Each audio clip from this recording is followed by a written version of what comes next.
नमस्कार मित्रांनो, आपल्या सर्वांचे स्वागत आहे. आज आपण जाणून घेणार आहोत हिंदू धर्मातील अत्यंत पवित्र आणि महत्त्वाचा दिवस म्हणजे गुरुपौर्णिमा. गुरुपौर्णिमा 2026मध्ये कधी आहे, तिथी, शुभ मुहूर्त, पूजा कशी करावी, व्यासपूजेचे महत्त्व, गुरूंचे स्थान, गुरुमंत्र, गुरुपौर्णिमेची कथा, नवनाथ परंपरेतील गुरुचे महत्त्व आणि या दिवशी कोणती कार्ये करावीत याची संपूर्ण माहिती आजच्या या व्हिडिओमध्ये मिळणार आहे. म्हणून हा व्हिडिओ शेवटपर्यंत नक्की पहा. गुरुपौर्णिमा म्हणजे काय? गुरुपौर्णिमा म्हणजे आपल्या जीवनातील योग्य दिशा दाखवणाऱ्या गुरूंच्या चरणी कृतज्ञता व्यक्त करण्याचा दिवस होय. गु म्हणजे अंधार आणि रू म्हणजे प्रकाश. अज्ञानरूपी अंधार दूर करून ज्ञानाचा प्रकाश देणारा गुरु म्हणजे गुरु होय. म्हणूनच आपल्या धर्मात गुरूंना देवापेक्षाही श्रेष्ठ मानले जाते. गुरुर्ब्रह्मा गुरुर्विष्णू गुरुर्देव महेश्वरा गुरुर साक्षात परब्रह्म तस्मै श्री गुरुदेव नमः.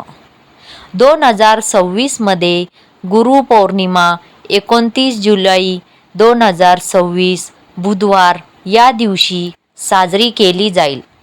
हा दिवस आषाढ महिन्यातील पौर्णिमा आहे. याच दिवशी महर्षी वेदव्यास यांचा जन्म झाला असल्याने याला व्यास पौर्णिमा असेही म्हणतात. वेदव्यासांचे महत्त्व.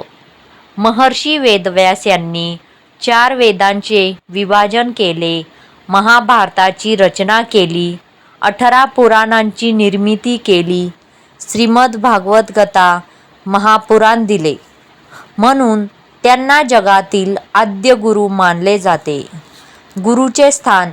आई जन्म देते, वडील संस्कार देतात, पण जीवन कसे जगायचे हे शिकवतो तो म्हणजे गुरु.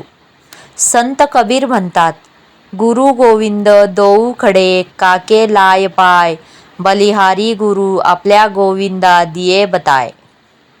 संत कबीर काय म्हणतात? गुरु गोविंद दोऊ खडे काके लागू पाय, बलिहारी गुरु आपल्या गोविंद दिये बताय.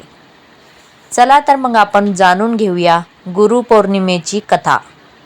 एकदा अनेक ऋषी मुनींनी वेदव्यासांना विनंती केली, आपण आम्हाला ज्ञान दिले, आम्ही आपली पूजा करू इच्छितो. त्या दिवसापासून आषाढ पौर्णिमेला व्यासपूजा सुरू झाली. नंतर हाच दिवस गुरुपौर्णिमा म्हणून प्रसिद्ध झाला. नवनाथ संप्रदायात गुरुपौर्णिमेचे उच्च स्थान आहे. आदिनाथ भगवान शंकरापासून झालेली परंपरा मच्छिंद्रनाथ, गोरक्षनाथ, जालिंदरनाथ, कानिफनाथ, भर्तरीनाथ, गहिनीनाथ आणि इतर नवनाथांपर्यंत पोहोचली. नाथ संप्रदायात आदेश हा शब्द गुरुज्ञानाचे प्रतीक मानला जातो. गुरु म्हणजे चालता बोलता परमेश्वर. या दिवशी काय करावे? सकाळी लवकर उठून स्नान करून स्वच्छ वस्त्रे परिधान करावीत. घरातील देवघर स्वच्छ करावे. गुरु, आई वडील आणि शिक्षकांना नमस्कार करावा.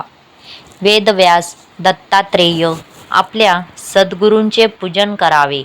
फुले, हार, फळे आणि नैवेद्य अर्पण करावा. गुरुमंत्राचा जप करावा. गरिबांना अन्नदान करावा. धर्मग्रंथाचे वाचन करावे. गुरुमंत्र म्हणावा.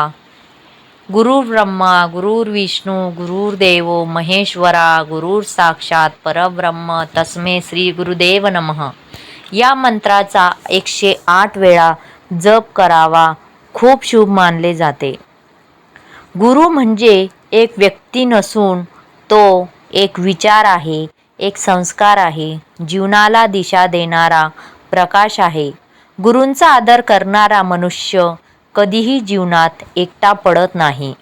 भक्तांनो, गुरुपौर्णिमा हा केवळ एक सण नाही तर कृतज्ञतेचा दिवस आहे.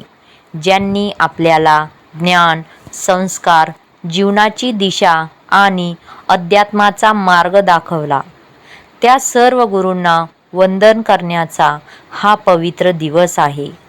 जर तुम्हाला ही माहिती आवडली असेल तर व्हिडिओला लाईक करा, शेअर करा आणि अशाच धार्मिक व प्रेरणादायी माहितींसाठी आपल्या चॅनलला सबस्क्राईब करा. जय गुरुदेव. अलख निरंजन आदेश. धन्यवाद.